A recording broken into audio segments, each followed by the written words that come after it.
नमस्कार मेरे प्रिय विद्यार्थियों, सबसे पहले हिंदी एजुकेशनल चैनल में मैं आपका स्वागत करता हूं। आज मैं आपके समक्ष हिंदी साहित्य के महान नीतिकार गिरधर कविराय द्वारा रचित कुंडलियां शीर्षक पाठ को लेकर आपके समक्ष उपस्थित हुआ हूं। आज मैं इस वीडियो के माध्यम से गिरधर कविराय द्वारा रचित एक कुंडलियां का शब्दार्थ सहित सप्रसंग अर्थ या व्याख्या या भावार्थ को अत्यंत ही सरल भाषा में आपके समक्ष प्रस्तुत करना चाहता हूं। इसे आप ध्यान देकर सुनने की कोशिश कीजिएगा। तो चलिए शुरू करता हूं। जी हाँ, गिरधर कविराय की जो कुंडलियां हैं उसकी व्याख्या करने से पहले यह जरूरी है कि मैं उस कुंडलिया का वाचन आपके समक्ष प्रस्तुत कर दूं, ताकि व्याख्या समझने में आपको कोई दिक्कत न हो। जी हाँ, कुंडलिया का वाचन। दौलत पाए न कीजिए सपने में अभिमान, चंचल जल दिनचारी को ठाऊं न रहत निदान, ठाऊं न रहत निदान। जियत जग में यश लीजिए, मीठे वचन सुनाए, विनय सब ही की कीजिए। कह गिरधर कविराय, अरे यह सब घर दौलत, पाहुन निशिदिन चारी, रहत सब ही के दौलत। जी हाँ, कुंडलिया का वाचन करने के बाद अब इस कुंडलिया में जो कठिन शब्द दिखलाई दे रहे हैं, सबसे पहले मैं उन कठिन शब्दों का आपको अर्थ बतला देता हूं, ताकि व्याख्या समझने में आपको कोई दिक्कत ना हो। जी हाँ, सबसे पहले शब्दार्थ। दौलत यानी रुपया पैसा, सपने यानी स्वप्न, अभिमान यानी घमंड या गर्व, चंचल यानी अस्थिर, ठाऊं यानी स्थान, निदान यानी उपचार या इलाज या निवारण करना, जियत यानी जीवित रहो या जीते रहो, जग में यानी संसार में, यश यानी प्रसिद्धि या ख्याति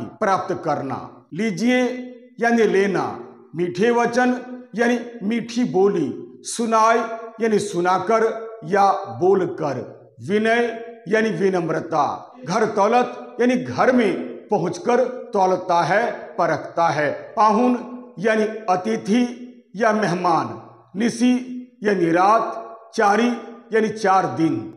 आइए शब्दों का अर्थ बताने के बाद अब मैं संदर्भ आपके सामने प्रस्तुत करने का प्रयास करता हूं। संदर्भ: प्रस्तुत पंक्तियां हमारी पाठ्य पुस्तक। यहां पर आप पाठ्य पुस्तक का नाम लिख सकते हैं जो पुस्तक आपके यहां पढ़ाई जाती है, के पाठ कुंडलियां नामक शीर्षक कविता से ली गई है। इस कविता के रचनाकार गिरधर कविराय जी हैं।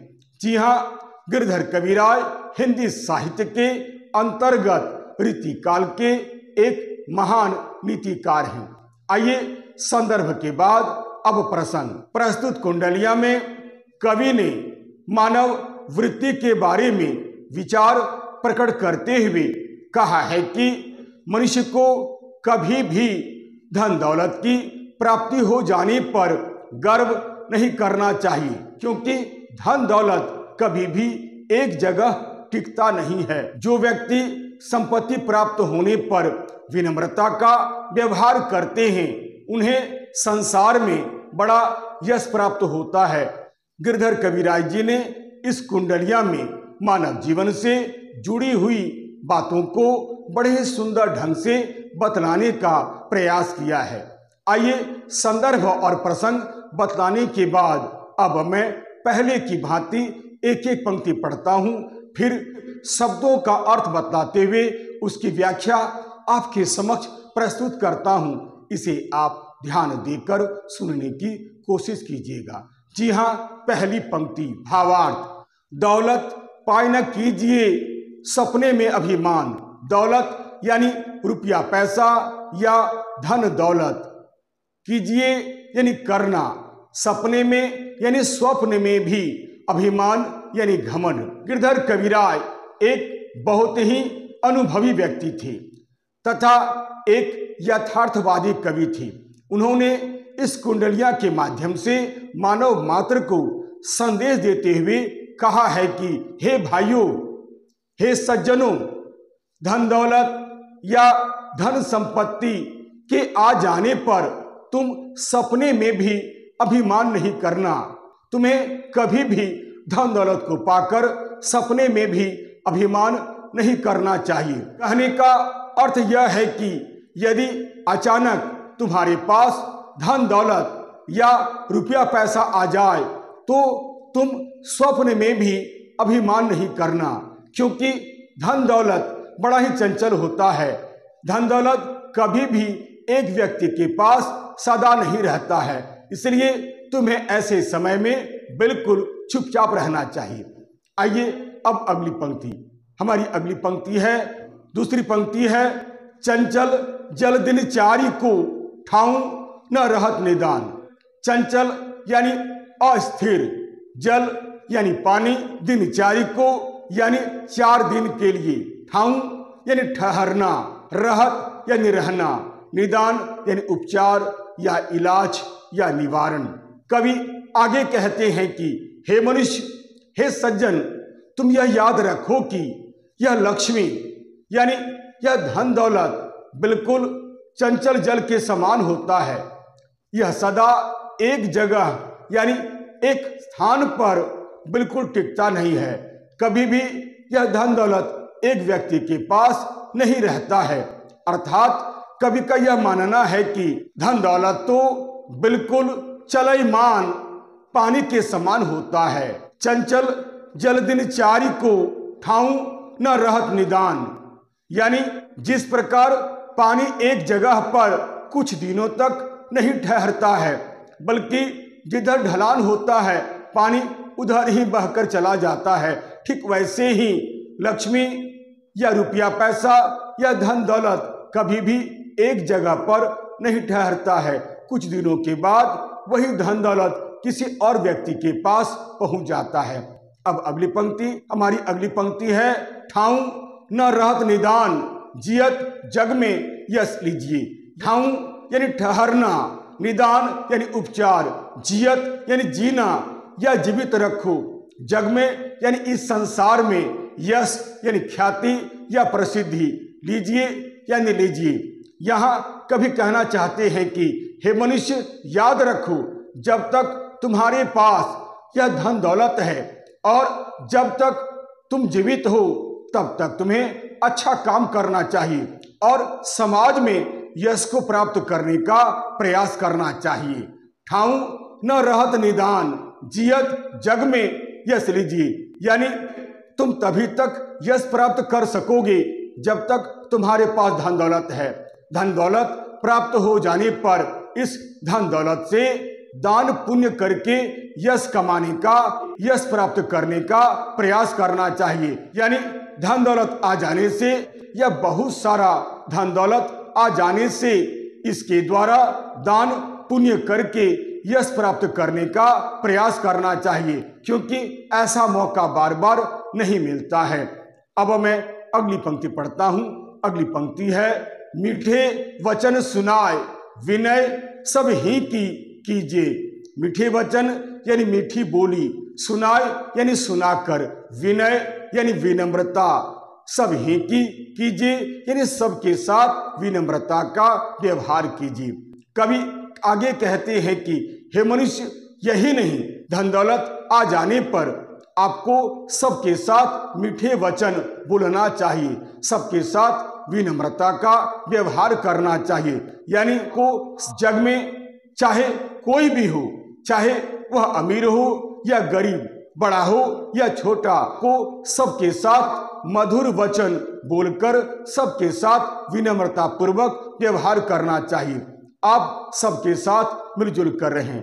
अब मैं अगली पंक्ति पढ़ता हूं। अगली पंक्ति है, कह गिरधर कबीराय अरे यह सब घर दौलत।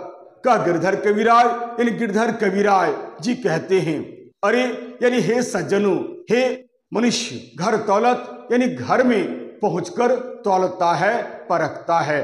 तौलना यानी परखना। गिरधर कविराज जी आगे कहते हैं कि हे भाइयों, यह धन, यह दौलत और रुपया पैसा सबके घर पहुंचकर थोड़ा थोड़ा समय के लिए मानो पहुंचकर सबको परखने का प्रयास करता है कि कौन कैसा व्यक्ति है। रुपया पैसा दरअसल उन्हीं के पास होती है जो कम तौलते हैं, यानी धोखाधड़ी करते हैं या ठगी करते हैं। यहाँ गिरधर कविराज जी यही कहना चाहते हैं कि धन दौलत के लिए लोग कम तौलते हैं, यानी कई बार बेईमानी भी करते हैं। उन्हीं के पास थोड़े समय के लिए धन दौलत रहता है, फिर धन दौलत किसी और के पास चला जाता है। अब मैं अगली पंक्ति पढ़ता हूं। अगली पंक्ति जो इस कुंडलिया की अंतिम पंक्ति है। पाहुन निशिदिन चारी रहत सब ही के दौलत। पाहुन यानी पहुना, निशी यानी रात, चारी यानी 4 दिन के लिए, सभी के दौलत यानी सभी के पास यह दौलत।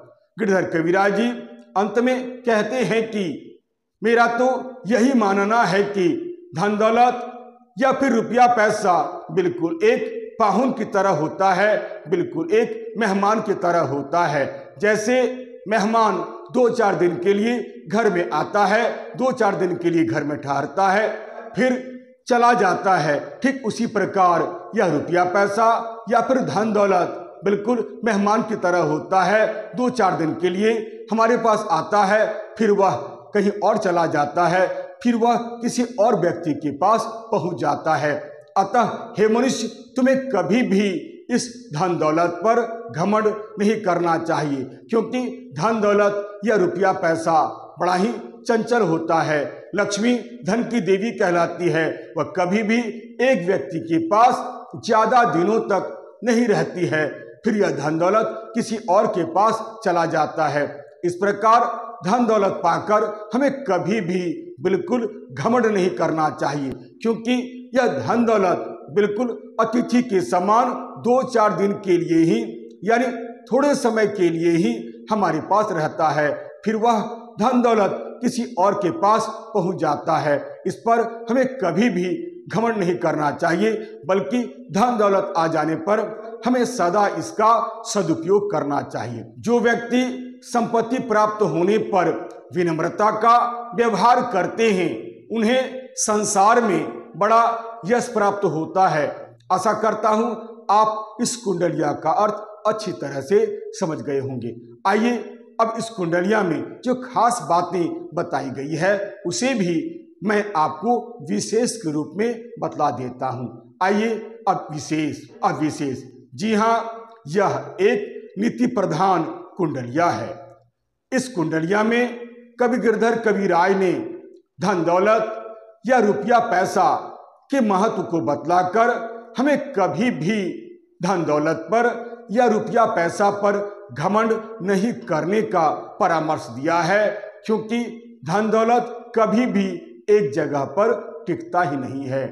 इस कुंडलिया की भाषा अत्यंत ही सरल, सहज और सरस है। गिरधर कविराज ने अपनी कुंडलिया में प्रायः सामान्य जनता में बोली जाने वाली बिल्कुल बोलचाल की भाषा का ही प्रयोग किया है।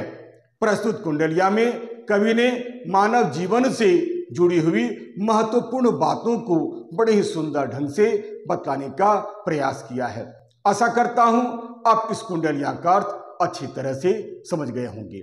यदि आपको यह वीडियो अच्छा लगता है, उपयोगी लगता है, सारगर्भित लगता है, तो आप इसे लाइक करें, शेयर करें और तो और सब्सक्राइब करना बिल्कुल नहीं भूलें। तब तक के लिए नमस्कार, धन्यवाद।